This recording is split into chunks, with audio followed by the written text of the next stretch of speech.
Puis il y a des jours t'es pas dedans, tu vois, c'est comme ça. C'est une bonne question. J'ai pas une place particulière. J'ai la chance de jamais avoir changé d'amis. Une petite anecdote que j'ai jamais dit, je monte sur scène, faut tout couper. C'est toi et toi-même. Ouf.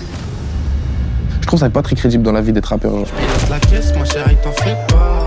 C'est le compte de balle, tu sais bien que tu sais pas. Faut pas. Pourquoi en vrai je t'aime pas? Je kiffe quand t'as dit baise-moi, juste après arrête pas. Je navigue entre le mal et le bien. Entre galères, des hauts, des bas, des va-et-vient. Donc, on a foutu ce qu'ils me disaient. Salut PLK, tu vas bien? Salut, ça va au top et toi? Très bien, je suis très heureux de te recevoir. Pareillement, merci beaucoup. Ça fait plaisir, franchement, ça fait longtemps que je me disais qu'il fallait qu'on fasse quelque chose. Ça fait plaisir. C'est un peu ton année là, Ouais. là faut le dire. Enfin, les années précédentes c'était déjà pas mal tes années, mais là celle-là c'est encore autre chose. Ouais. C'est fou. C'est fou. C'est littéralement C'est le mot. fou. Là, au moment où l'interview sera diffusée, l'album sera pas encore sorti, mais il y a Grand Garçon qui sort le 13 mars. Ouais. Et un peu plus tard dans l'année, c'est le début d'ailleurs d'une tournée en France, il y a 2 petits stades de France. Tranquillement. Ouais, 2 petits stades de France. J'ai forcément plein de trucs à aborder avec toi Ouais, sur cool. tout ce qui a pu se passer ces dernières années. Il y a eu un parcours qui a été assez incroyable. Tu as publié sur les réseaux il y a quelques mois une vidéo du Stade de France. Ah, très bien. Ouais. Ça, c'est filmé à la GoPro. Non, au Ray-Ban Meta. Ah, au Ray-Ban Meta. Ouais, Ok, je savais pas que t'avais fait avec les lunettes. Ouais, j'ai fait Incroyable. avec les lunettes. Incroyable. Donc ça, c'est le Stade de France. Ouais. Le Stade de France de Jul. Ouais. C'est intéressant à voir parce que tu refais du coup le Stade de France en septembre, mais là, cette fois, c'est le tien entre guillemets.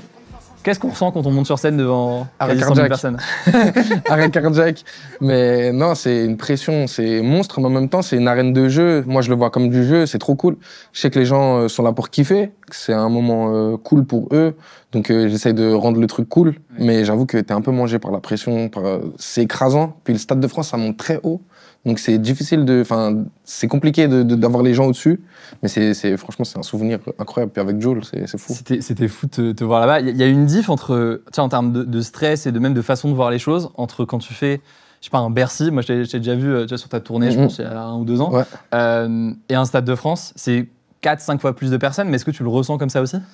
C'est pas vraiment au nombre de personnes, c'est plus en termes de... Comme je disais, l'arène de jeu, elle est plus grande. Donc forcément, les scènes sont plus grandes, il y a plus de distance à parcourir, plus de choses à faire, plus d'animations à avoir. Et les gens me voient en plus petit, donc faut être plus présent. Tu fais tous tes gestes en plus grand. Ouais, c'est un peu ça, mais faut vraiment prendre en compte le fait que les gens, c'est pas que le premier rang ou les gens qu'on voit devant. Et puis même la fosse va tellement loin qu'il y a des gens qui nous voient pas vraiment au fond. Donc il y a tout ça à prendre en compte, mais ça reste des moments... de folie. Hein. Et comment tu l'apprends ça? Parce que c'est vrai, quand tu débutes, et on va revenir après sur ton parcours, mais forcément au début c'était des petites salles, avec Panama Mende toi à l'époque, mais quand t'apprends à occuper une scène, à être présent, Petit à petit, on te donne des petits tips. Toi, t'en trouves aussi, mais il y a des gens qui viennent te voir et qui t'aident sur scène à pouvoir t'améliorer. À l'époque, ça se faisait beaucoup. Je sais pas si ça se fait encore, mais je pense que oui. Et on m'avait donné 2-3 tips qui m'ont aidé, que j'ai développé après derrière. Mais un truc con, c'est de vraiment d'essayer de captiver le public avec les yeux. C'est-à-dire moi, je mets des lunettes sur scène pour éviter d'être trop aveuglé, mais moi, derrière les lunettes, je regarde beaucoup les gens. Et en fait, d'essayer de faire comme si je veux persuader la personne de ce que je dis. Enfin, je sais pas comment expliquer, mais il faut convaincre les gens. Donc, il y a un truc un peu comme ça. Moi, c'est un peu ce que j'utilise. Il faut essayer d'être vraiment présent, éviter de tourner le dos, éviter de trop reculer, éviter de tomber. Mais bon, c'est ma spécialité. Mais il y a plein de trucs un peu comme ça. Mais après, bon, c'est comme la vie, on apprend en faisant, en fait. Il y a pas de... Ouais, mais c'est fou parce que, tu vois, Enfin, tu sens que c'est quelque chose qui n'est pas non plus instinctif. Tu vois, je pense que tu dois avoir des gens qui naissent avec une sorte de talent. C'est sûr. Mais toi, tu arrives à occuper, encore une fois, cet espace et à faire ce truc. Et en même temps, tu vois, moi, j'ai vu d'autres concerts, je ne donnerai pas de nom parce que ça sert à rien, mais où tu sens que c'est le début, où qu'ils apprennent à faire ce truc-là. C'est pas facile. C'est pas facile. C'est pas facile, ça, comme tu as dit, ça s'apprend. Mais ça vient assez naturellement, je pense aussi. Faut aimer la scène aussi, il y a un truc. Et les gens, ils te donnent tellement d'amour que tu as envie de leur rendre le truc. Moi, je me sens à chaque fois rempli d'une petite mission. Tu sais, je me dis, les gens, ils ont pris leur temps, leur argent. Enfin, il y a tout un truc comme ça où tu leur dois quand même quelque chose. Et puis, eux, ils sont là pour faire la fête avec toi. Si toi, t'es un peu trop en retrait ou que t'es pas dans le mood, c'est pas bon. Donc, toi, tu montes sur scène, faut tout couper. C'est toi et toi-même et les gens, et il faut y aller à fond. Et t'es obligé d'y aller. C'est ça. Quoi. Et Stade de France, pour toi, c'était un rêve quand t'étais petit ou t'y pensais même pas? Même pas. C'est inatteignable. C'est même pas. Déjà Bercy, c'est déjà fou. Ça même pas de. Ouais, quand on était plus jeune, déjà c'était déjà un truc de malade mental. Mais là, on parle d'un autre niveau. Là, on parle de. C'est mensuel. Avant de tourner, c'est que c'était. Enfin, moi, ça me paraissait inconcevable il y a 10 ans, même plus récemment, qui est comme ça, parce que, qu'il y ait un Stade de France comme ça, fou. Et 2, du coup, Stade de France en alors là, c'est encore. Au moment de la billetterie, tu flippes.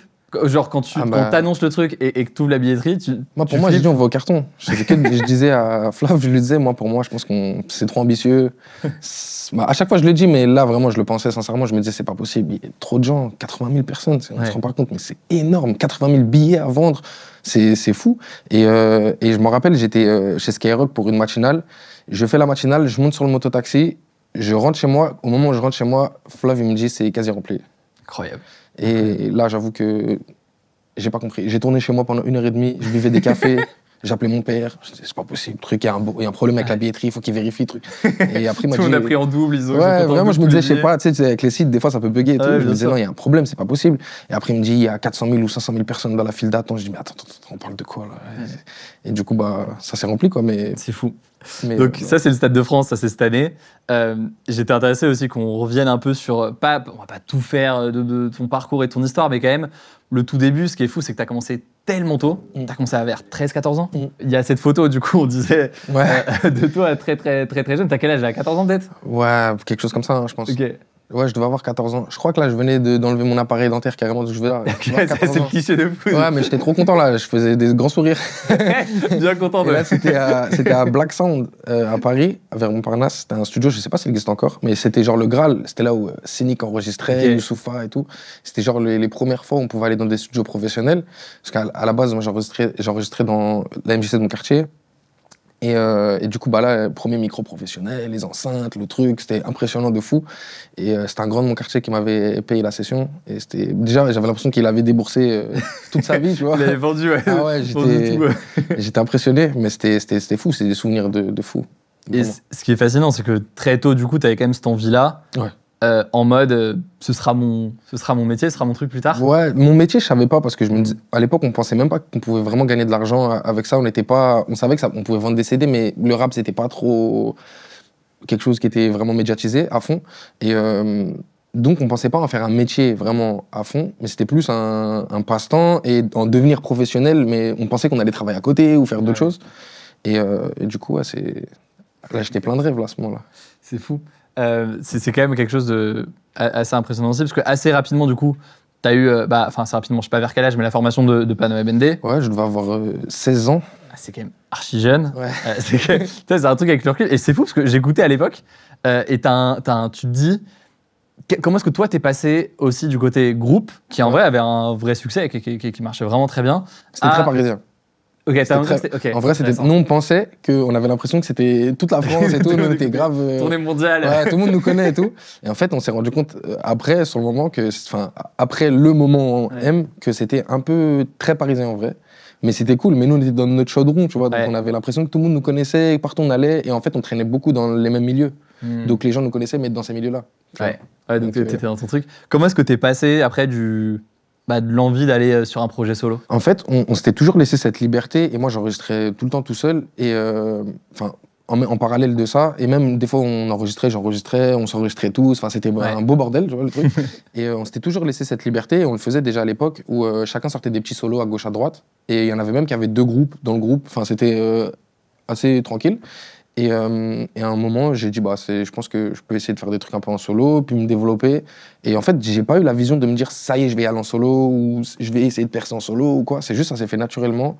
Mais moi, j'étais toujours trop rattaché à mon groupe, j'essayais de les tirer partout avec moi, en me disant, tu sais, j'ai un peu peur d'être tout seul sur scène, un peu peur de... C'est pour ça que d'ailleurs, j'ai Ormaz avec moi sur scène, qui m'aide, qui est trop fort sur scène avec moi, Matou, qui était déjà là. Bien sûr. Donc c'est la même équipe, en fait, qui est juste un tout petit peu restreinte, mais en soi, les gars, ils sont tout le temps là, je suis tout le temps au téléphone avec les gars, et dès que je peux les faire venir, je les fais venir. Ouais, tu fais co à eux, sur plein de choses. Déjà, tu as dit tu bosses avec eux. Il y a un son qui s'appelle Panama Bendé c'est le 2069. dernier EP, je sais plus. Ouais, c'est ça. Donc il y a des rappels constants aussi de... À Bercy, je les ai fait venir. Ouais. Là, entre-temps, je pense que ça sera sorti, mais on a fait un grunt où je les ai tous invités, on a freestylé et tout. C'est des moments que j'affectionne particulièrement et c'est trop bien de pouvoir le faire encore. D'ailleurs, il y en a un d'entre eux qui avait une question pour toi, qui nous a fait un petit vocal tout à l'heure. Ok.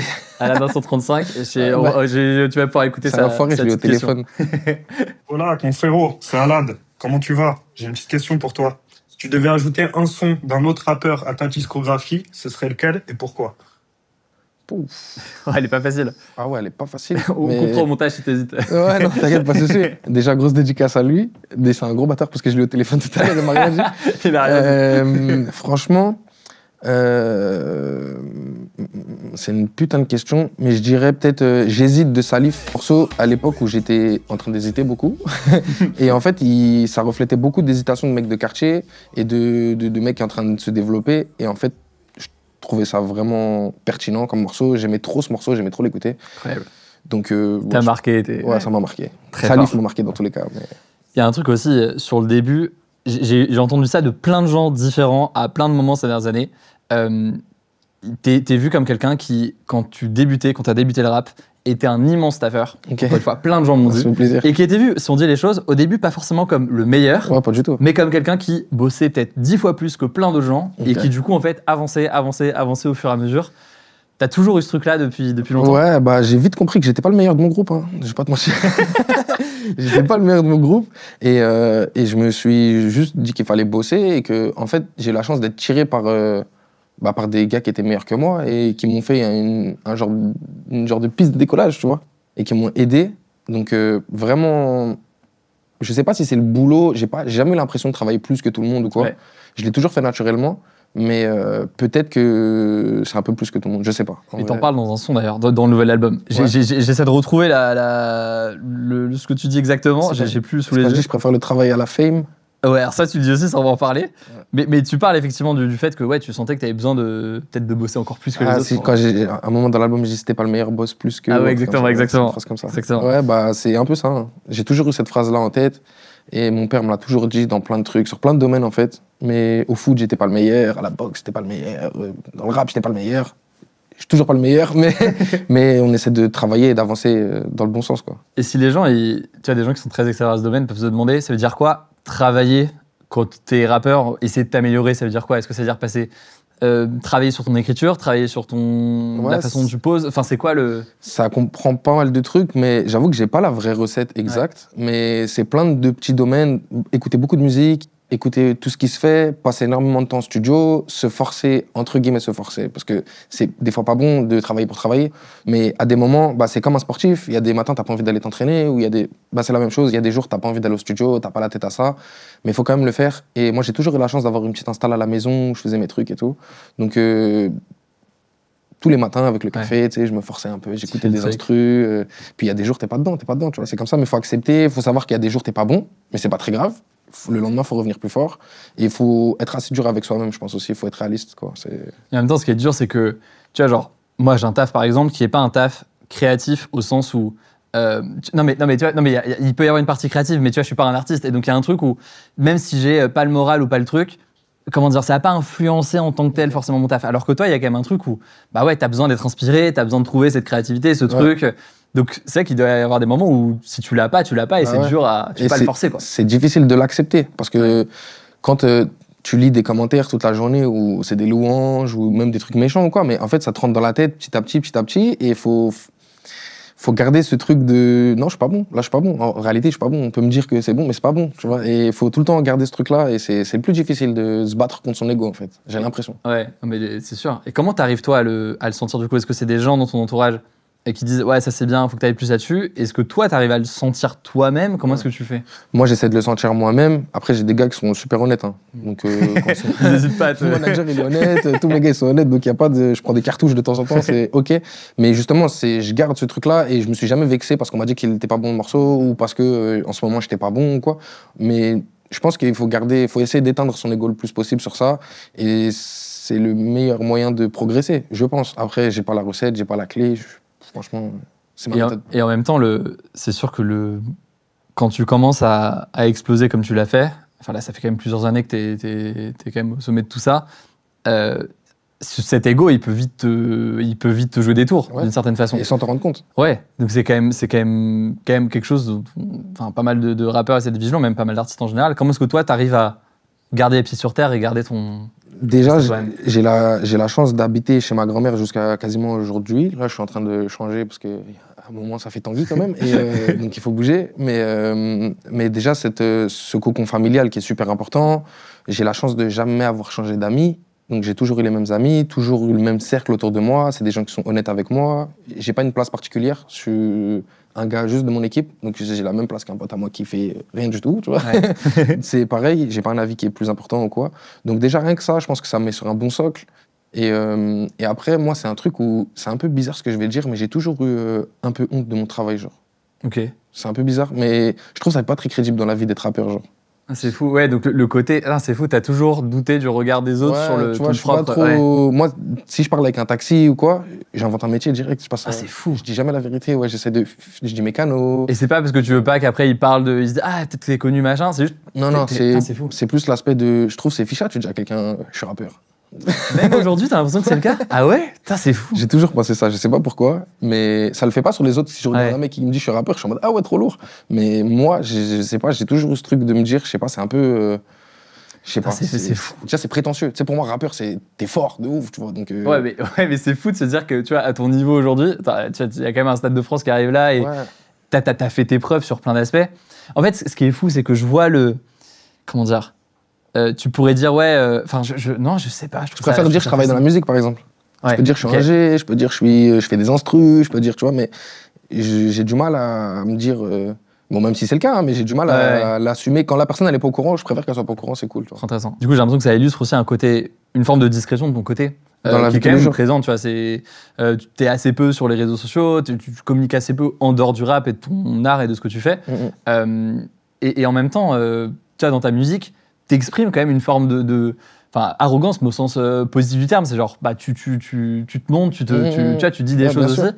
C'est fou, tu as une forme de décalage parfois entre ça. Ouais, bien sûr. Mais après, quand je suis dans mon travail, je suis dans mon travail. Quand en plus, la musique, ton travail, c'est tout le temps. Il y a pas de, ça s'arrête pas. C'est pas tu rentres chez toi, t'enlèves tes pompes et c'est fini. Il y a pas. Donc c'est tout le temps. On est tout le temps là-dedans. Donc en vrai, je suis en compétition tout le temps. Je suis dans mon travail tout le temps. Je suis tout le temps dans la performance. J'essaie de pousser mon truc plus loin et tout. Mais c'est mener sa barque.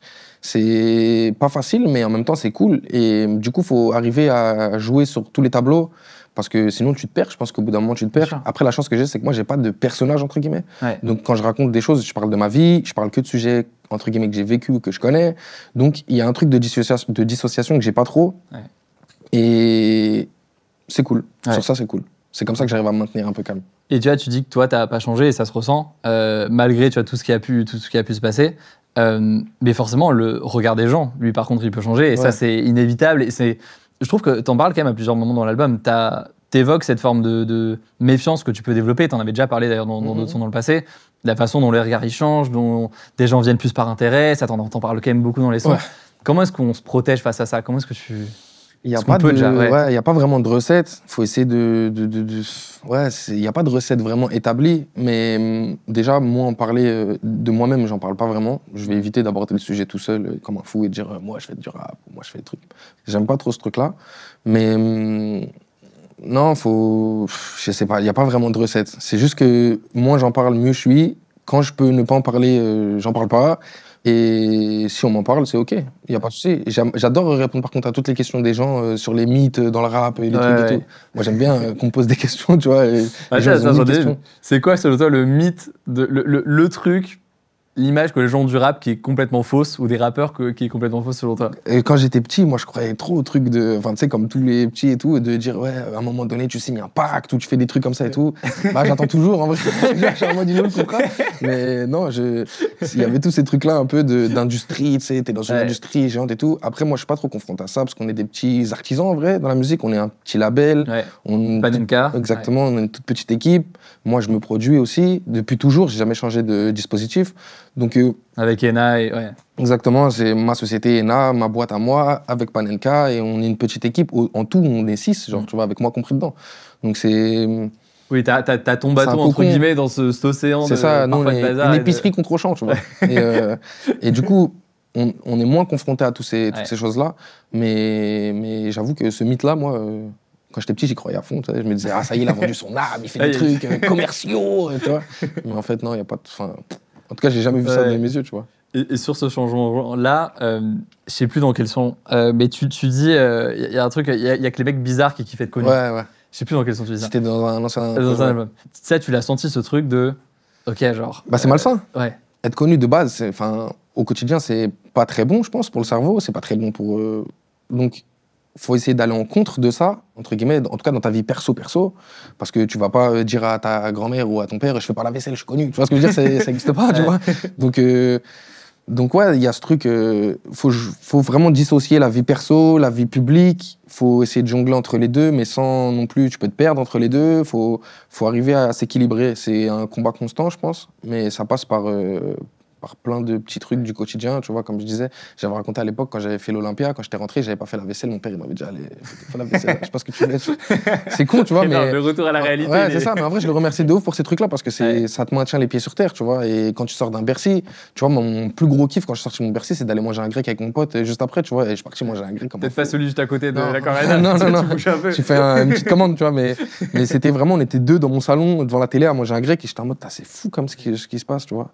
C'est ça de décompression, ces moments de haut et de bas, mais il faut vraiment les marquer. Mais surtout que dans la musique, les hauts, enfin tu vois, ils sont très hauts. Les hauts, ils sont très hauts, quoi. Et les bas sont très bas. Les bas sont très bas. Ils sont très bas. Ouais, faut faire attention, mais il faut être prêt à accepter la critique aussi. Il faut être prêt à.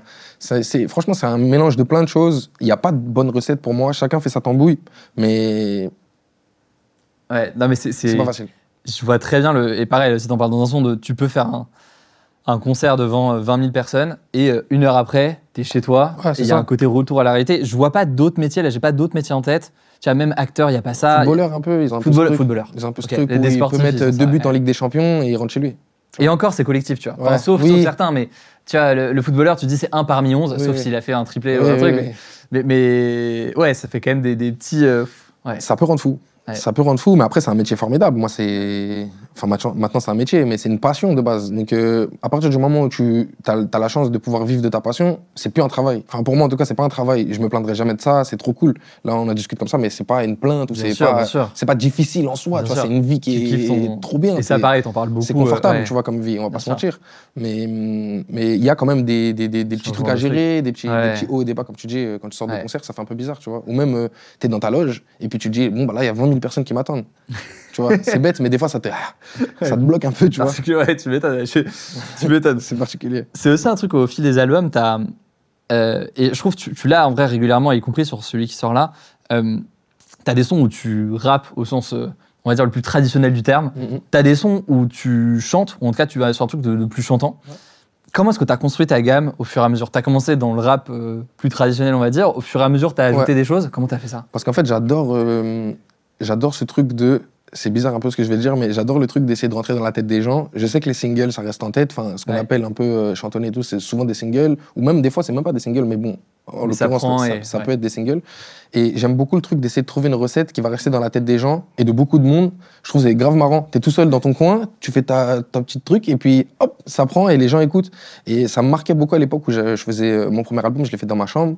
Mon deuxième, pendant le Covid, je l'ai fait également dans ma chambre, enfin en tout cas une bonne partie. Et ce truc de me dire, je fais mon truc dans ma chambre sur une chaise Quechua comme ça finit par être écouté par autant de gens et je rentre dans leur tête, ils sont au taf, ils chantonnent leur truc, tu sais, ça part pas de la tête. J'adore ce truc-là, je sais pas pourquoi. C'est des petits défis de me dire, ce refrain-là, faut qu'il reste. Et ce qui est fort, c'est qu'il y a des sons où c'est évident, c'est plus facile à dire qu'à faire, je serais capable de le faire, mais tu vois, genre le son avec Théodora, là, qui est déjà sorti du coup en single, j'ai l'impression qu'il a pris direct et tu vois, je l'ai écouté, le lendemain, il était déjà dans ma tête, était déjà bien présent. C'est vrai que tu arrives aussi à le faire parfois sur des sons qui sont pas de façon évidente des hits au sens un truc que tu vas chantonner. Toi, tu arrives à l'anticiper ce truc-là ou tu le... C'est compliqué, il y a des sons on peut se dire que ça risque de prendre, mais en vrai, il n'y a pas de loi sur ça, il n'y a pas de recette magique, tu peux taper le mur, tout est possible. Il y a des sons où je me suis dit, ça c'est sûr, ça explose. Ça n'a pas explosé, et des sons... Ils sont montés et... T'as des exemples de trucs où tu disais... On en a un entre nous qui est une petite blague, c'est le son Copine. C'est un son qui remonte un peu, qui était sur Platinum. Ouais, la copine est cool, mais la copine fait des manières. La copine est bonne, mais la copine met des barrières. La copine est fraîche, elle répète qu'elle est pas belle. Et quand je le sors, moi je mets mon veto. Genre on a chacun un veto un peu au label où on dit celui-là, obligé, il est dans le projet. Et moi je mets mon veto et tout le monde dit bon, il est bien, mais c'est pas... Franchement, rien de spécial. Je dis les gars, c'est un hit et tout, ça va marcher et tout. Le son sort, rien du tout. Vraiment, c'est au début rien du tout. Et mais puis là, après, ça va, non ? Et maintenant, il est diamant. Parce qu'en fait, les années sont passées, il y a d'autres différents canaux qui sont arrivés, dont TikTok. Et le son part au début sur TikTok, ça fait une trend, hop, le son a pété. À l'époque, c'était pas possible. T'avais senti TikTok, tu sentais qu'il y a TikTok qui allait arriver, t'as fait c'est bon. Mais j'ai un coup de chance en vrai, mais comme quoi, c'est pas... Ils t'ont sauvé de ton... C'est ça, il n'y a pas de recette spéciale. On peut orienter, mais on peut pas être sûr, c'est pas possible. Et souvent, quand tu cherches à aller trop droit, ça passe pas. Donc, il n'y a pas vraiment de recette. Ce que je kiffe, c'est faire du bon son, que moi-même, je puisse l'avoir dans les oreilles, kiffer. Mais après, voilà, il n'y a pas de recette. Hein. Et t'as encore l'impression de vouloir prouver quelque chose dans le rap? Tout le temps. Okay. Tout le temps, j'aime trop ce truc-là. C'est une compète en vrai, qui est une compète saine, mais c'est une compète. Faut essayer d'être le meilleur, t'as du public, t'as des gens qui comptent entre guillemets sur toi, qui t'écoutent au quotidien. Tu sais, moi, un des pires sentiments, c'est quand je vois des mauvais commentaires ou quoi, même si je devrais pas les prendre en compte sur des trucs, parce que ça représente pas grand-chose par rapport aux bons commentaires, mais ça va me marquer parce que j'ai l'impression de décevoir quelqu'un qui m'écoute, tu vois ce que je veux dire, de casser un truc un peu. Et j'aime pas ça, c'est comme en concert, faire une mauvaise perf, ça m'est déjà arrivé d'être pas bon, tu sais, comme tout le monde. Et tu sors, tu te dis, putain, j'ai l'impression que j'ai un peu niqué les gens, tu vois. Je déteste ce truc-là. Et parce que j'ai le sentiment qu'ils me font confiance, qu'ils me donnent une partie de eux, quoi, de venir et tout. Donc ça me fait chier un peu ce truc-là. Tu veux les accueillir à la sortie du concert, désolé vraiment, les gars. À deux doigts, je m'excuse et tout, mais tu peux pas trop parce que c'est bizarre, mais non, vraiment, c'est... Je connais pas un artiste à la fin d'un concert qui fait désolé les gars, j'étais pas ouf ce soir. Tu peux pas vraiment le dire parce qu'il y a des gens qui vont pas le remarquer, mais tu mises sur ça, tu vois. Mais en réalité, des fois, tu le sens, tu vois. Ça m'est déjà arrivé. Une fois, j'avais fini un concert, j'étais essoufflé à tous les morceaux, je comprenais pas pourquoi. Ça m'a frustré, je pouvais pas bouger comme je voulais et tout. Je pense que j'avais un coup de chaud, je sais pas. Et j'avais envie de m'excuser carrément. Je me sentais pas bon du tout. Et quand c'est comme ça, c'est horrible parce que t'es tout seul dans ton truc à te dire putain, j'ai pas donné ce que je voulais, j'ai pas montré l'image que je voulais, j'ai pas. Tu vois, même j'avais fait le Parc des Princes, où on a eu des problèmes de son, de ouf, où moi, je m'entends bien dans mes oreilles, donc c'est terrible. Je sors du concert, c'est bon. Je dis à tout le monde, les gars, comme ça et tout. Je vois mon manager, il me regarde blanc. Non, frérot, va en loge, c'est pas bon du tout, là, ce qui s'est passé et tout. Et tu te dis, c'est décevant, tu vois, pour tout le monde, en fait. C'est des mauvais moments, au final. Mais surtout que il y a tellement d'aléas qui peuvent rentrer. Là, tu dis, des problèmes de son, ça peut arriver. Ça peut être des sujets même...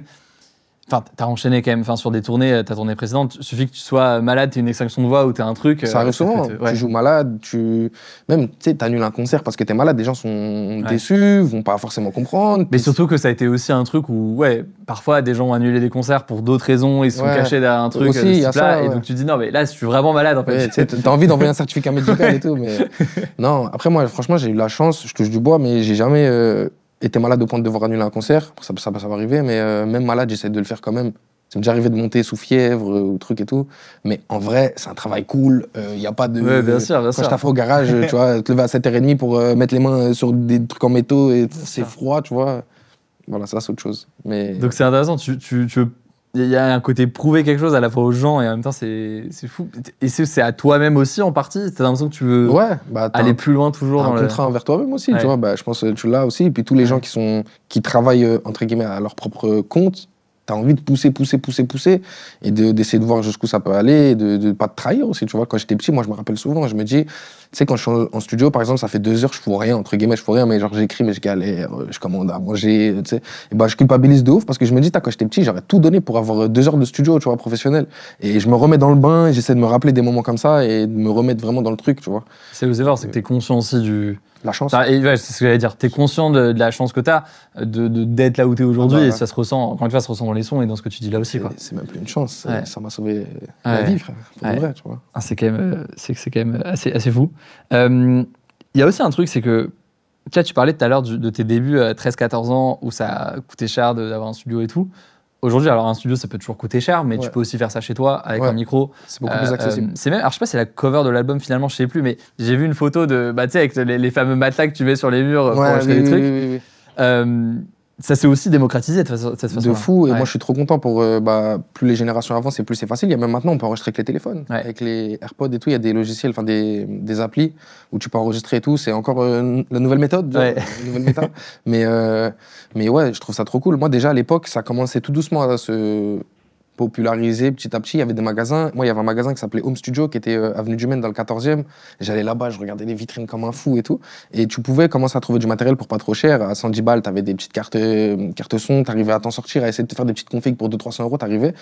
Et moi, je me rappelle, mon premier micro, c'était le micro de SingStar, tu sais, de la PlayStation. Oh, wow, tu me branchais en USB et j'avais fait ça, j'avais pris un cintre, je l'avais mis en rond, un collant à Madaron, je l'avais mis, hop, et tu pouvais rapper comme ça. C'est incroyable. Sur Audacity. Donc en vrai, tu faisais une config pour 50 balles, tu vois. Il fallait juste un ordi à la maison et Audacity, ça tournait sur n'importe quel ordi. Bien sûr. On était le micro SingStar, j'avoue, c'est un.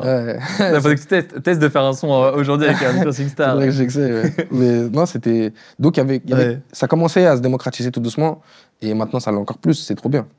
Attends, il y a l'iPhone, parce que tu parlais d'enregistrer comme ça à l'iPhone. Comment la qualité, elle reste...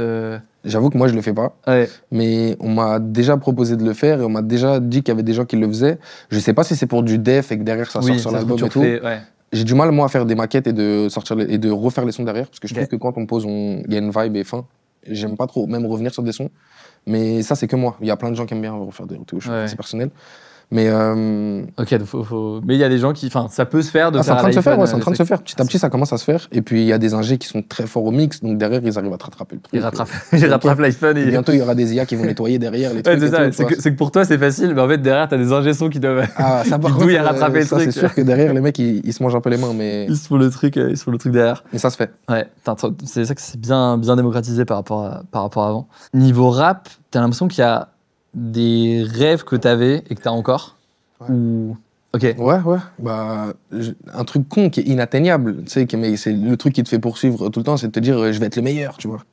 On sait que je serai jamais le meilleur parce qu'il y a plein de. Ouais, Enfin, c'est comme ça. ça veut rien dire en soi. Ça veut ouais. rien dire. C'est subjectif. La musique, n'importe qui peut Ouais. aimer ou détester. Il y a pas de recette ou de raison particulière. Donc, t'as ce rêve-là qui te fait courir un peu, tu vois. C'est un peu la carotte devant l'artiste. Tu sais, je vais être le meilleur, tu vois. Mais sinon, après des rêves bruts, basiques, j'avoue que j'ai quand même fait pas mal de trucs que je voulais faire. Mais ça fait déjà longtemps, en vrai. L'Olympia, on était à peu près au dernier étage.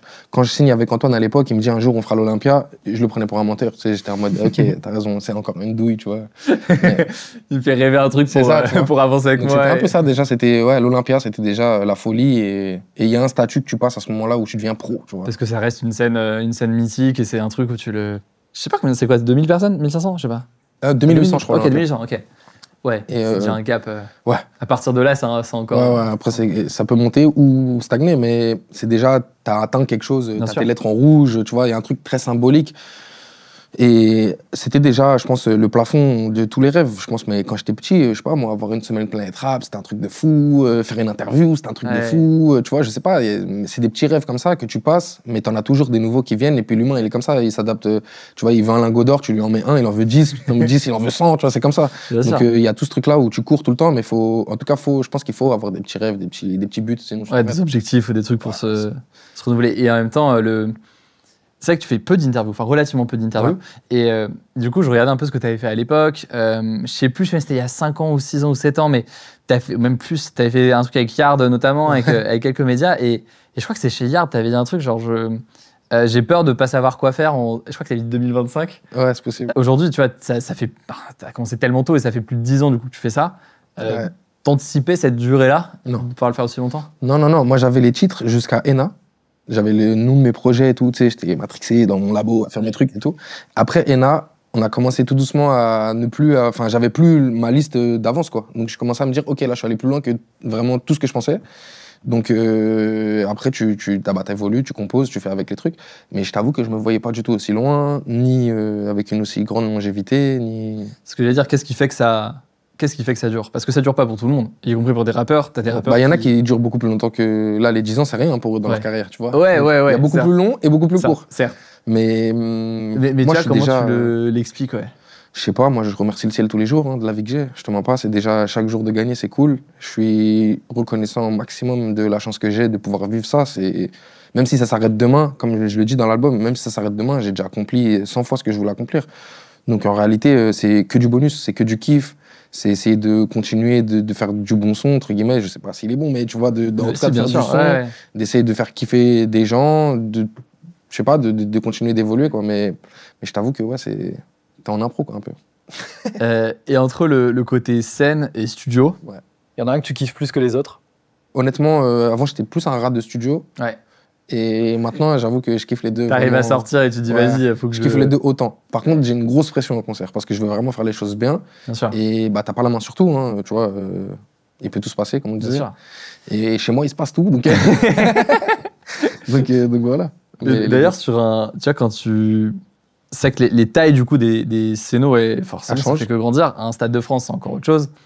Parce qu'on parlait tout à l'heure, toi, de l'enjeu de prendre de la place, au sens d'être présent, de essayer de regarder le plus de monde, on va dire, même ceux qui sont au fin fond du Stade de France. je et pense à eux. tu te dis, c'est vrai, j'ai envie de les voir enfin. Ouais, vraiment. Mais du coup, même en scéno aussi, ça veut dire qu'il faut penser les choses un peu différemment, j'imagine. Ouais, bah oui. Là, par exemple, sur les Bercy, Ouais. on avait de la scéno en 3D. C'était une des premières fois en France que ça se faisait vraiment sur cette technologie-là d'écran et tout.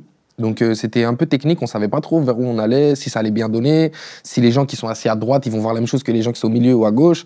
Donc il y avait tout ce truc d'équilibre un peu qui était compliqué. Donc déjà, là, on avait un petit pari, des petits trucs, et on essayait à chaque fois de passer un cap, tu vois. Sur la tournée d'avant, on avait une voiture qui passait au-dessus de la foule, c'était toute une T'as fait le galère. Zénith à Paris, je crois, là-dessus. Ouais, tous les Zéniths de France. Et c'était une galère, on a dû renforcer des toits de Zénith. Pour que le truc, il pour que la tienne en- voiture puisse tenir, et parce que tu sais, il y a comme des assurances, Ouais, tu bien vas sûr. envoyer un mec au carton comme ça. Et, C'est pas Beyoncé qui avait un truc où ça. T'avais pas vu ça? Je crois qu'elle avait fait un truc pareil avec Ouais. une voiture ou je sais plus quoi et qui s'était. voilà. Ouais, tu vois, c'est pour ouais. éviter ce genre de choses-là. Donc, t'es obligé d'essayer de passer des petits gaps. Et puis, à chaque fois, les gens demandent plus aussi, tu vois. Puis, je les comprends, c'est normal. Donc, t'as fait voler une voiture, ok. T'as fait un écran 3D, ok. Maintenant, qu'est-ce qu'on fait, tu vois. Et c'est beaucoup ces questions-là, cette pression-là. Mais c'est trop bien. C'est que pousser vers la performance. Et on peut se tromper, ça peut être nul. Mais en tout cas, Ouais, on essaie des d'avancer. trucs. Les trucs sur l'occupation d'espace, j'ai vu des trucs assez intéressants. Donc toi je me souviens sur la dernière tournée, il y a un moment où tu rentres, mais je sais plus si c'est une voiture, un truc, mais tu vas plus vers le milieu de la scène avec Il un. y avait un quad. Donc ça, j'imagine si tu te rapproches aussi un peu des gens et ça. Oui, Ouais. c'était sur un quad, je suis con. Et Tu tu vois, peux me louper aussi. C'est quoi? Je pouvais me louper aussi. J'y ai pensé tous les jours, j'y pensais. Je me disais, si je gaze trop, je fais un truc, je glisse ou quoi. L'assurance qui. Ah ouais, non, là, c'était pas bon du tout. Bien faire gaffe. Non, c'est vrai que t'as l'occupation de la scène. Tu vois, j'ai vu des artistes. Je crois que c'était Billie Eilish. Attends, je vais pas dire de bêtises. Je l'avais vu en concert et elle avait une partie de son concert. Elle était sur une grue à genre, je sais pas, enfin quasiment c'est à Bercy. Donc elle est montée très très haut et la grue faisait une sorte de Rotation. rotation pour se longer tout le Ok. bord du fond des tribunes. Ok. Pour avoir un moment dans le concert où en fait, bon bah oui, j'ai beau être tout au fond de Bercy, Mais je suis là. au moins j'ai un moment où il y a Billie Eilish face à moi en train de chanter. Ça, quoi. c'est fort. Et C'est des trop trucs, stylé. Après, les Américains, la chance qu'ils ont, c'est le budget. Ouais. Je t'avoue que nous, on est un peu limité par le budget Ouais. parce qu'on est en France, le public, il est quand même assez limité par rapport à eux. C'est vraiment exponentiel. Ouais. Mais Faut trouver le petit truc C'est qui ça. permet d'avoir un impact important. la chance qu'on ouais. a, c'est de faire par exemple 2 stades de France. Ça nous permet de remettre beaucoup de budget et on va consacrer vraiment de l'argent à ça. Mais c'était notre crainte au début de faire 15 stades de France. Quand j'en parlais avec les autres, déjà, le remplir, je t'en parle pas. Mais juste le fait de pouvoir faire la scéno qu'on a envie, dont on rêve, etc. C'est beaucoup de budget. Tu peux perdre de l'argent à jouer à ce jeu-là. Et ça reste un métier, donc il faut essayer de gagner sa vie quand même. Donc voilà, mais le fait de pouvoir en faire 2, bah, ça nous permet de pouvoir faire plus de choses, de plus s'amuser, d'avoir plus de budget, etc. Eux, t'imagines, ils sont sur des centaines de dates, de Ouais. stades. Ouais. En Europe. Oui, forcément, ils peuvent Dans le monde. rentabiliser Donc le truc. eux, après, ils perdent de l'argent là, ils en gagnent là, et trucs là. Ouais, Donc ouais. c'est autre chose, tu vois. C'est un autre business. Mais de ce qui se fait à notre échelle à nous, on essaye à chaque fois de s'aligner ou de faire plus, tu vois. Mais c'est une compète trop Ouais. cool. Bah, ça a toujours été un truc. Je pense qu'à l'époque, on en reparlait tout à l'heure, mais les Bercy avaient cet effet-là. C'est-à-dire que faire un Bercy, mais encore aujourd'hui, faire un Bercy, c'est un truc de fou. Mais à l'époque, c'était assez rare finalement Ouais. pour des rappeurs. Et il y a eu plein d'histoires comme ça, de gens qui disaient bah, moi, mon Bercy, il n'est pas archi rentable, mais en fait, je marque le coup et c'est Ah un ouais, truc ouais. que je veux faire et je veux Mais mettre les beaucoup de moyens dates pour. parisiennes. Ouais. Beaucoup de dates parisiennes ne sont pas vraiment rentables. Il y en a beaucoup qui parlent de grosses pertes, etc. Ça dépend de ce que tu veux faire. Ouais. Mais déjà, juste être rentable, c'est déjà une bagarre. Mais après, quand tu fais tes dates, nous, en tout cas, on est plus dans la performance, où on essaie de faire un vrai show et tout. Dans ces cas-là, tu t'en fous un peu et tu arrives à équilibrer sur la tournée en entière, tu vois. C'est ça la réalité de ce business-là. Mais ça reste quand même... faut faire attention. J'ai l'impression que la scéno aussi sur le rap a quand même beaucoup évolué. Enfin, il y a de plus en plus de moyens qui ont été Ouais. mis. J'ai l'impression que pendant longtemps, mais un peu comme les rockers d'une certaine façon, où les rockers un peu pareil dans cette image de c'est pas forcément tout sur des jeux de son et lumière, c'est juste la musique avant tout. Le rap, il y avait aussi beaucoup ça au début. Ouais, C'était de genre ouf. les gars, ils venaient avec un micro, un truc, il y avait De ouf. un gars derrière qui lançait des trucs C'est ça. et des gens au bac et tout. Là, ça c'est quand même, c'est devenu des shows Plus de fat. public, Ouais. plus d'argent, plus de budget, plus de scènes, plus de moyens, plus de tout. Donc on peut se permettre de faire plus de gros shows. Et puis même le public est prêt à ça. Aussi, je pense qu'il y a une période, c'était même mal vu. Tu vois, dans le rap, si t'allais voir un mec à l'époque, tu t'attendais pas à ce qu'il vole, qu'il fasse des trucs de voiture, de machin. Il y avait pas trop ces trucs-là. On voulait voir le mec rapper. Et puis même les concerts, c'était moins mouvementé. Ouais. Les mecs, ils venaient, ils faisaient ça, au mieux, ils faisaient ça. Et il y avait pas de... Ça, c'était le max, c'était le Voilà, max. là, il était à fond, tu vois. Il n'y avait pas trop de ce Ouais. truc-là. Maintenant, c'est beaucoup plus démocratisé et c'est cool. Il y a plein d'ambiances différentes. Même carrément, tu le ressens en France, selon Ouais. les villes. Ouais, c'est vrai. Tu sais que tu vas jouer là, ça va être Attends, le tu bordel. sens des. Ouais, Ok. à fond. C'est quoi les publics les plus chauds? On va pas dire les moins chauds parce que ça, c'est peut-être les plus chauds de. Les plus chauds, pour moi, Lille, c'est pour ça qu'on commence Ok. beaucoup là-bas. Enfin, moi, j'adore commencer mes tournées là-bas. Ok. Ils te mettent en confiance. Les Lillois, ils sont juste là pour... Comment tu l'expliques? C'est quoi? Ils sont Déjà, il y a jeunes? la taille du Zénith et la Ok. tête du Zénith aussi. Ok. Parce que les Zéniths sont pas tous faits pareil. t'as des zéniths où le public monte droit comme ça, t'as des zéniths où c'est plus comme ça, donc c'est un peu Et quoi, différent. Lille, c'est un mur. Ok, c'est comme ça. Ouais. C'est un mur. Je sais même pas comment ils tiennent les gens, c'est vraiment, ils sont comme ça. Tout ça, ouais. c'est tout ça. Nous, on dit le mur lillois, tu vois. Tellement c'est impressionnant. Ouais, ok. Et les gens c'est une folie. Ils sont vraiment fous, tu vois. Ils viennent pour faire la fête et tout. Mais en vrai, 90% du temps, c'est comme ça. T'as 2-3 villes, c'est un peu plus calme, mais souvent, ça dépend aussi même de la mentalité générale, un peu de la région, du truc et tout. Mais toi, tu fais ton show à fond dans tous les cas. Tu t'en fous de ça. Mais c'est juste l'amour qu'on t'envoie, c'est différent, tu vois. T'as plus d'énergie ou moins. Ou Dans quelle mesure la moyenne d'âge aussi, elle joue? Parce que moi, pour avoir fait pas mal de festivals de musique, parfois les moyennes d'âge sont pas les mêmes, quel que soit d'ailleurs le style de musique. Mais j'ai l'impression que plus les gens sont jeunes, enfin, plus aussi ils sont là pour de l'engagement. mais du coup ils dansent plus ou ils sont plus présents avec le. Ouais. Je sais pas. Ouais, non, j'avoue que ça dépend. Je pense que, je t'avoue, j'ai pas analysé ce point à fond, mais Non, à la sortie des concerts, excuse-toi si t'as le et après tu fais quel âge? Tu fais tous les âges comme ça. Mais non, en vrai, c'est assez large la moyenne d'âge en concert et c'est trop bien. Mais ça part de. Franchement, on a déjà eu en salle de concert, je parle pas en festival, mais on a déjà eu à peu près, je pense, à fourchette comme ça, du 15-45 ans. Nous, vraiment, c'est ça en Zénith. Donc, c'est trop bien. T'as la fosse, souvent, c'est un peu plus jeune. Les gens, ils s'envoient en l'air. T'as besoin d'eux parce que c'est eux qui te donnent aussi l'énergie, la force du truc. T'as envie de partager avec eux. Et après, t'as les gens qui sont assis plus à voir le show, qui sont dans une autre approche. Mais c'est trop bien parce que eux, t'as envie de les satisfaire aussi. Donc, bien sûr. Faut pas trop être submergé. Et même les gens dans les tribunes, enfin, je veux dire, sont ambiancés par les gens en fausse. En fait, t'as aussi un truc où ça crée un dynamisme. De fou. Ouais. Tout le monde compte. En vrai, un show, c'est toi et ton public. Ouais. Si ton public n'est pas dans le bon soir, entre guillemets, ça va te plomber aussi. Hein. T'as trop intéressant.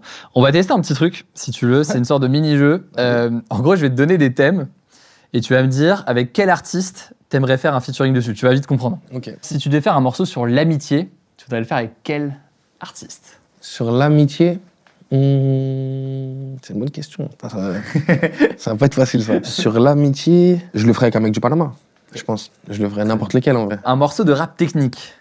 Technique? Ouais. J'avais fait Lefa à l'époque. Ouais. Niro aussi, où c'était super technique. Mais en vrai, il y a beaucoup de mecs techniques en ce moment. Juste un nom comme ça, oh là là. Tu peux en dire plusieurs. Hein. Ouais, mais franchement, il y a beaucoup de mecs qui ont un très très gros niveau à l'heure actuelle. Là, je l'ai fait dans l'album un peu avec STI, Limsa et Infinite. Ouais. Bah, tu sais quoi, je dirais un des trois. Très bien, très bien. Ça fait un bon teasing pour ceux qui ont encore écouté l'album. Bah, c'est des assassins. Hein. Un morceau pour faire danser. Théodora, mais je vais répondre basiquement là, mais Théodora. C'est ça, ça tease l'album. Théodora. Et un dernier, un morceau d'amour. Un morceau d'amour, en vrai, un son solo. Hein. Ouais. Je te jure, un son solo, parce que j'aurais du mal à me livrer avec quelqu'un d'autre en feat. Tu sais, je trouve c'est un peu, même au studio, on se regarde, tu sais. Il y a un truc un peu... ça peut vite devenir un peu bizarre, tu vois. Donc, ouais, non, en vrai... le gars, il se promène de rupture d'un truc, ça peut vraiment être bizarre, tu vois. Donc, non, je dirais plus solo. T'as des thèmes ou des trucs, t'es bien content de le... Tu le poses tranquillement, tu dis... Ah ouais, ça peut vite... Tu dis à l'ingé son de fermer les yeux. Ouais, vraiment. T'as envie de te cacher dans la cabine, tu sais, tu la mets dans le noir, comme ça, ils te voient pas et tout. Celui-là, fais-le à l'iPhone, je pense. Ouais. J'ai fait dans ton discrètement. coin, dans ton placard. Ah, j'ai fait un truc là, mais t'inquiète. Mais c'est un peu ça, tu sais que les morceaux vraiment profonds, entre guillemets, la plupart du temps, là par exemple, le morceau Au cœur des hommes, je l'ai enregistré tout seul. Sac à dos, je l'enregistre tout seul. En fait, Sac à dos, qui est sur la question du divorce. Du divorce, ouais. Tous les morceaux qui sont un peu profonds, où je dois vraiment me livrer et tout, moi j'enregistre principalement, j'enregistre que même avec DJ Elite, qui est l'ingé son avec qui je travaille et qui est un DJ aussi qui me suit des fois sur scène avec Matou. Et c'est difficile de mettre devant mon pote et commencer à dire des trucs trop personnels, tu vois, il y a un truc un peu bizarre. Oui. Donc ça, je les enregistre tout seul, ces trucs-là. C'est fou. Ouais, mais je comprends. En moi, vrai... comme je t'ai dit, je suis un peu honteux de plein de trucs, tu vois. Mais c'est fou. Ouais, et c'est... En fait, ce qui est fascinant, c'est qu'il y a un décalage entre ce que tu dégages dans les sons, sur scène et tout, et la réalité. Et ouais, enfin, forcément... c'est plus... Tu sais, quand tu te livres, moi, comme je disais, j'ai pas vraiment de personnage, donc quand je raconte un truc, c'est vraiment moi et ce que je pense moi. J'essaie de vraiment me torturer pour essayer d'aller chercher cette sensation-là. Et souvent, on écrit mieux quand on est triste, d'ailleurs. C'est une réalité. Donc, il y a tout un équilibre. Avant, je jouais beaucoup avec ça. C'est un peu fou ce que je dis, mais j'essaie de me rendre triste pour écrire. Ou en tout cas, de me mettre dans des moods un peu, un peu chiant, un peu truc et tout. Et plus j'étais pas bien, mieux j'écrivais. Ouais. Donc, tu vois, c'est... Ça vient Mais c'est vrai que Sac à dos, par exemple, ça reste un sujet qui est perso, ça évoque la question du divorce, des choses que tu as vécues, qu'ont dû vivre aussi plein de gens. À quel moment tu te dis, vas-y, telle chose que j'ai vécue, j'ai envie de la partager, je me sens à l'aise à l'idée de le faire? Bah, en fait, je voulais le faire depuis longtemps. Sac à dos, moi, c'est un terme que j'employais quand j'étais petit. Et je disais à mes parents, je suis comme un sac à dos, vous me posez à droite, vous me posez à gauche, va chez ta grand-mère, va là-bas et tout. Et en gros, t'as pas de choix, tu vois, t'as un sac à dos. Et puis tu refais ton sac tout le temps, tu vois, il y a toute cette image-là. Et du coup, ça fait longtemps que je voulais en parler, mais je pensais que j'avais pas la maturité, ni les mots, ni le recul, ni la vision des deux côtés, parce que je voulais aussi avoir la vision des deux côtés pour le faire. Parce que quand t'es jeune, tu sais, t'es rempli de haine et t'as ta vision du truc, mais t'as pas les tenants, les aboutissants de l'autre côté. Et j'ai des amis à moi qui ont vécu ça côté père, tu vois. Et maintenant que je suis un peu plus vieux, je l'ai vu, tu vois, de mes yeux, et j'ai vu que c'est quelque chose qui est pas facile d'aucun côté. Même si c'est pas la fin du monde, mais c'est quand même quelque chose qui est pas évident. Donc j'avais plus de maturité, plus les mots, plus la réflexion et pour pouvoir en parler. Et puis même c'était un sujet qui était un peu sensible encore, je vois. Ouais, non, c'est fort du coup d'en parler. C'est quoi ta définition d'un grand garçon? Ma définition d'un grand garçon, bah, je pense que c'est quelqu'un qui est prêt à grandir, à accepter plein de choses de la vie. Moi, quand j'étais petit, j'étais quelqu'un qui aimait... Enfin, quand ça me plaisait pas, soit je faisais pas, soit je me braquais, soit, enfin, mauvaise réaction à tous les coups, tu vois. Et j'étais très impulsif et tout. En grandissant, je le perds beaucoup. Et pour moi, un grand garçon, c'est quelqu'un qui est capable déjà de s'autocritiquer, c'est compliqué, et d'avancer avec ses défauts et d'en prendre, enfin, d'être conscient de ces défauts-là et d'essayer de les tourner vers du positif. Moi, en tout cas, c'est comme ça que je perçois la chose et d'accepter certaines choses, surtout qui sont pas faciles à accepter, tu vois. Bien sûr. Mais c'est aussi dans ton cas, c'est vrai que t'as été très vite, même si au début c'était un kiff et c'était un loisir, mais dans un cadre pro, au sens où t'as été vite reconnu, t'as été vite dans ton engrenage dans le rap. T'as l'impression d'avoir grandi trop vite parfois? Un peu, mais j'étais très mature quand j'étais petit. En fait, je me rendais compte. Moi, je disais tout le temps à mon père, je comprends tout. Même quand j'avais 8 ans et tout, 7 ans, 6 ans, je disais à mon père, je comprends tout, tous vos problèmes d'adulte et tout, je comprends tout. Et j'ai eu la chance d'être mis dans ce bain-là très tôt. Tu sais, quand t'es famille divorcée et tout, souvent, bah, t'es obligé les parents sont un peu à des moments tristes ou des choses comme ça, ils vont se confier, ils vont parler, tu vas entendre des conversations, tu vois, truc. Et moi, j'étais un vrai petit, tu vois, j'allais partout, j'écoutais tout. Et même dans mon quartier, j'étais toujours le plus petit avec les grands. Dans mon équipe de potes, je suis le plus petit avec les grands. J'ai toujours été dans ce truc-là, donc il y avait ce truc de... Mais c'est sûr que le côté divorce, en vrai, c'est un truc parmi, je suis sûr, tu as mille autres dans ton histoire, mais ouais, ça force forcément à grandir. Alors moi, je vois, tu vois, avec ma copine, on a beaucoup parlé, elle, dans son cas, c'était la même situation, ça te force à prendre des responsabilités, à te poser des questions de « Attends, pourquoi est-ce que... ouais, en fait... pour moi, ils s'aimaient, mais en fait, non. Et en fait, il y a un truc et tu comprends pas. Au début, tu comprends pas. Après, moi, j'ai pas vraiment connu mes parents ensemble. Ils ont divorcé quand j'avais 3 ans et demi, 4 ans. Et j'ai pas vraiment de souvenir de mes parents ensemble, en réalité. Donc déjà, je pense que pour moi, c'est un peu plus facile que pour certains qui ont grandi avec leurs deux parents. D'un coup, ça pète et tout. Il y en a qui ont vraiment pas de parents. Là, on parle de cas vraiment encore plus difficiles que nous. C'est rigolo à côté. Mais il y a ce truc où ça te force à comprendre les choses, à accepter des choses, à te faire grandir simplement, comme je disais juste avant, être un grand garçon, entre guillemets, et grandir, même en maturité, c'est accepter des choses qui nous plaisent pas et jongler avec et faire en sorte que ce soit cool. Donc ouais, tu te mets vite dans un bain, on essaie de te faire comprendre certaines choses, même des émotions d'adultes, parce que tu es confronté à des émotions d'adultes que bah, des enfants sont pas censés connaître. Avoir, voilà, ouais, tu vois. Bien sûr. Donc ouais, ça te forge un petit... Et même le côté, enfin, pas faire un choix, mais c'est toujours ce truc de... Bah, on te demande à des moments. On te demande à des moments quand il y a des grosses embrouilles entre guillemets entre les parents, qu'il y a des jugements, des choses. Moi, je me suis retrouvé beaucoup dans ces choses-là, d'enquêtes sociales, de trucs où on fouille ta vie, la vie de tes parents, puis on va mettre le nez partout. Et on te demande de faire des choix, on te demande un avis, même quand tu es jeune. Je me suis retrouvé, moi, dans des bureaux de la police des mineurs, des trucs comme ça, où c'est des moments qui sont pas cool du tout, et on te demande de parler, de pointer un parent du doigt ou l'autre, ou truc et tout. Et tu prends en maturité, c'est des décisions qui sont quand même assez importantes. Il faut vite comprendre que c'est très important ce que tu es en train de faire là.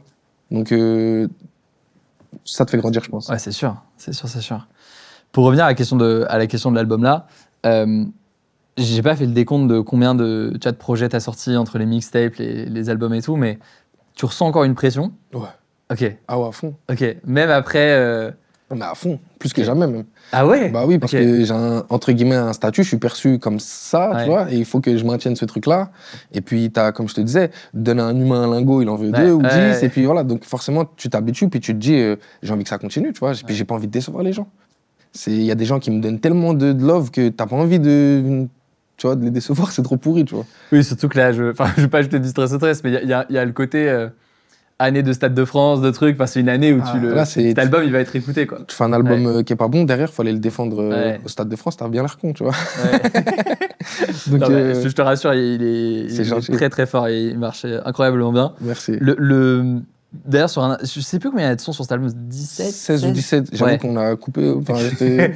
Donc, dans ces eaux-là. Ouais, dans ces eaux-là.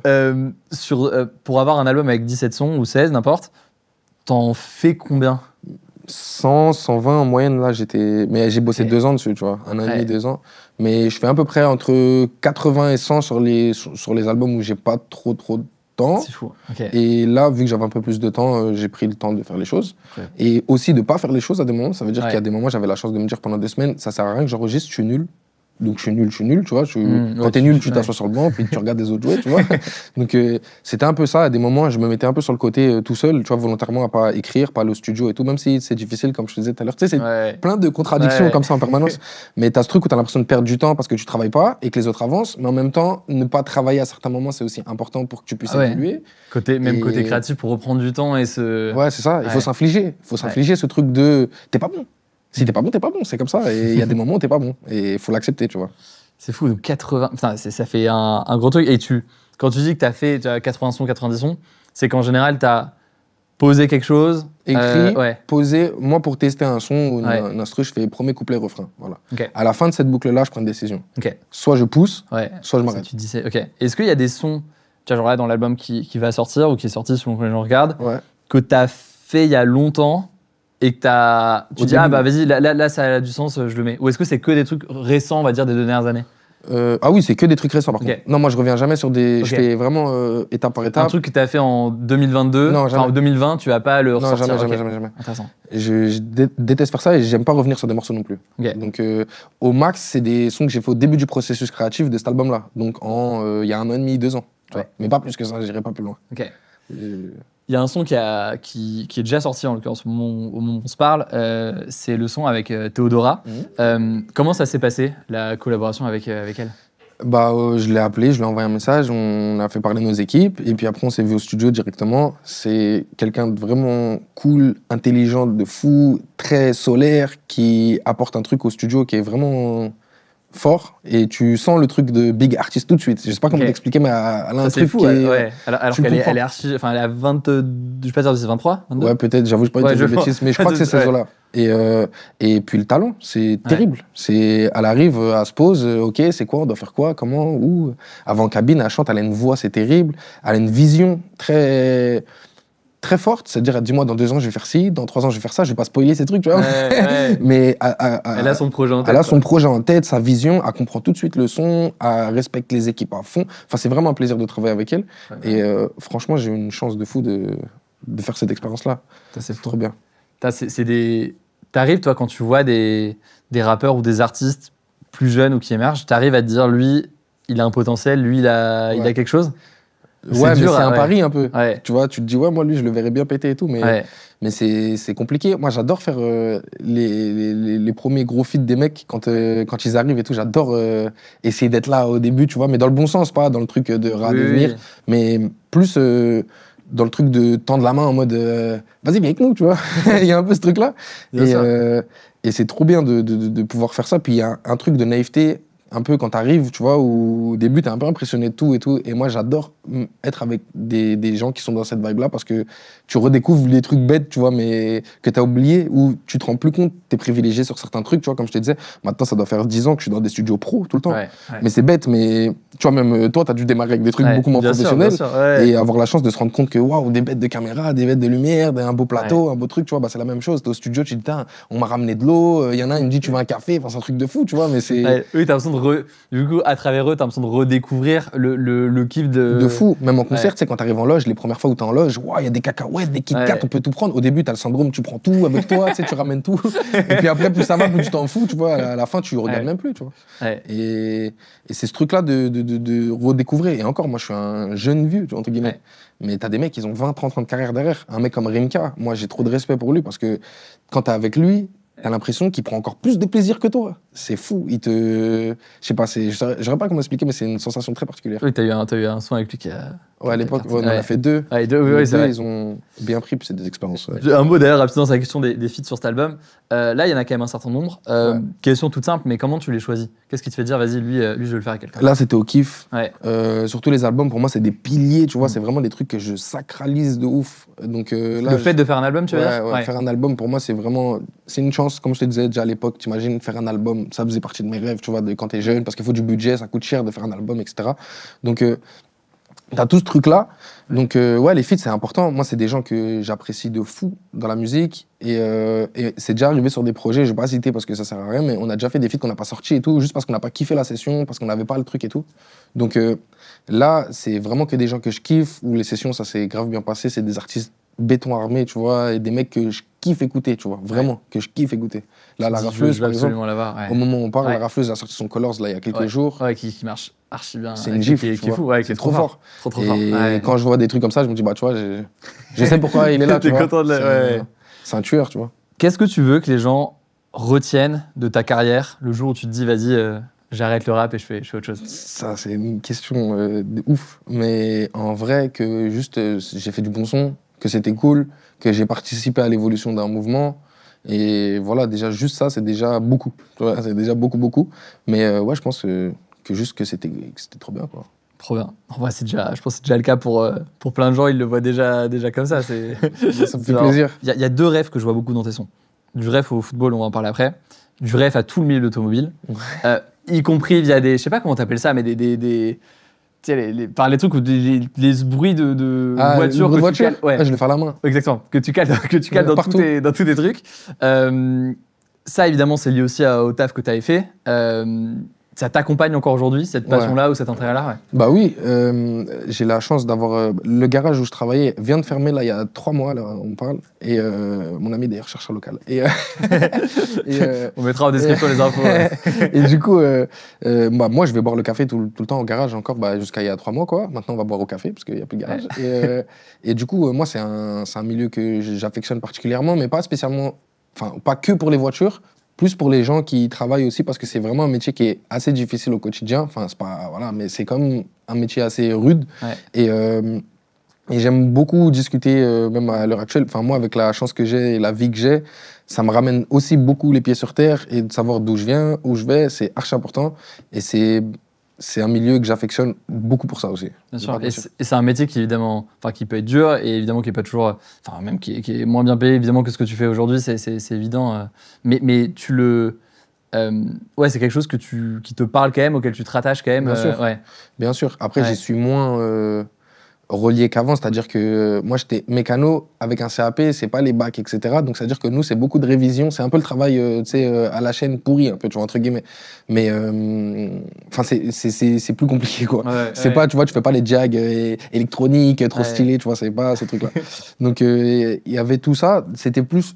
Mais c'est dans la dureté de ce travail-là que j'ai appris aussi à travailler, à me remettre en question. Et c'est des métiers de passion aussi. Il y a beaucoup de gens qui sont passionnés, qui font ce métier-là. Et de toute façon, je pense que sinon, tu le deviens par le fait des choses.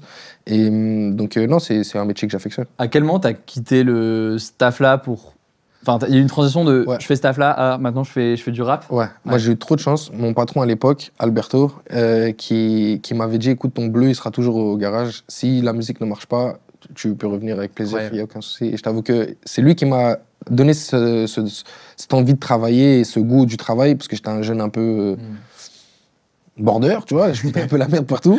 Et il m'a canalisé, appris à travailler. Et surtout, c'est quelqu'un qui avait travaillé pendant 40 ans, 45 ans dans son garage, qui a fini par ouvrir son petit garage, qui travaillait pour quelqu'un à l'époque. Et j'ai vu ce que c'était que le vrai travail et qu'on ne pouvait pas se plaindre, nous, à 16 ans, 15 ans, de « Ah ouais, je me lève tôt, ça me fait chier », tu vois. Donc, ça m'a donné cette envie de travailler, ce goût au travail et surtout le fait qu'il faut le faire, quoi. Ouais. À ce moment-là, il me dit, je lui en parle et je lui dis, écoute, moi, lui, il s'en foutait d'Internet et tout à l'époque. Et son fils, qui est un ami à moi très proche, et je lui en parle avec lui, je lui dis, écoute, je crois que je vais devoir dire à ton père et tout.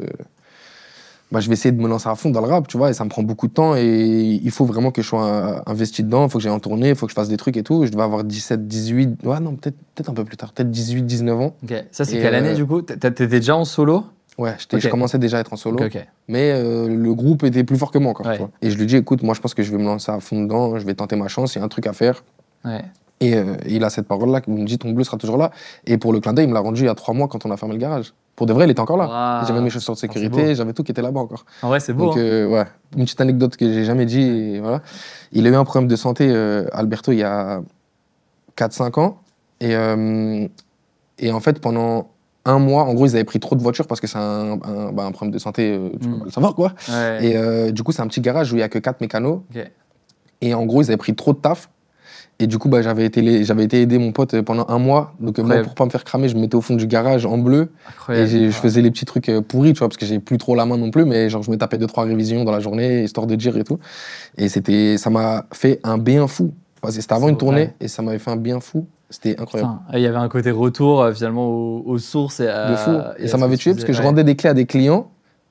Et le regard n'était pas le même que le regard que j'ai au quotidien. Ouais. Et retrouver ça me faisait grave tu veux dire du bien. de gens qui te reconnaissaient pas, mais Ouais, juste qui en s'en fait. foutent, ouais. Ouais. Tu sais, un daron, il vient chercher sa bagnole. Bien sûr, Et ouais. déjà, ça le fait chier. On vient de prendre 800 €, frère. Tu vois, Ouais.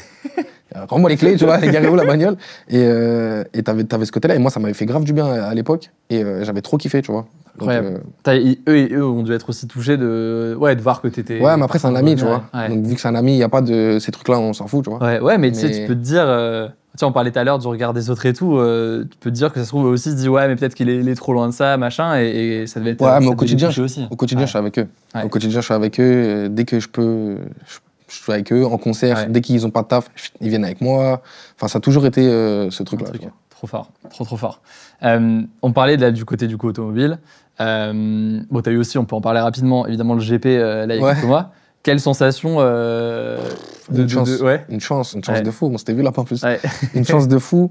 Vraiment un moment indescriptible. Je peux pas. Voilà, mais juste être avec tout le staff aussi, tu sais, les mécanos. Je retrouvais les profs aussi parce qu'il y avait des profs de mécanique. Parce que les mécanos qui sont là, c'est des élèves, des apprentis.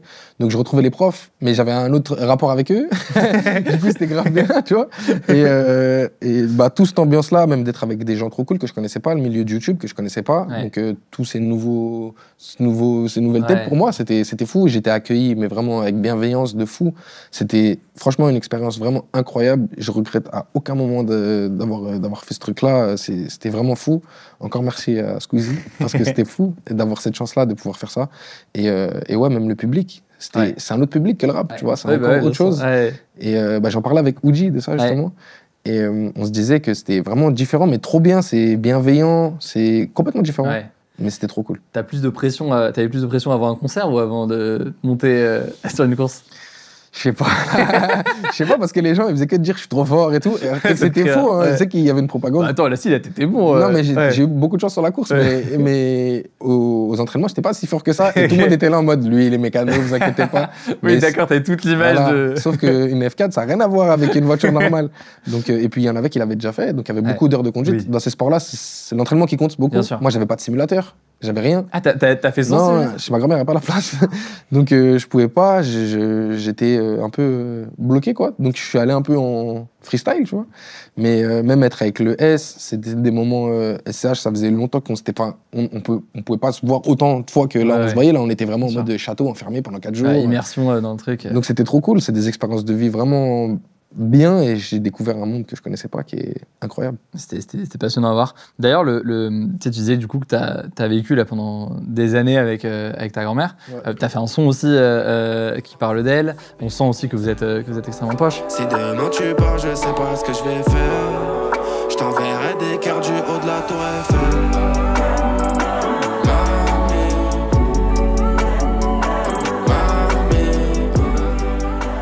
Moi, il y a quand même une question, je pense que plein de gens se diront ça.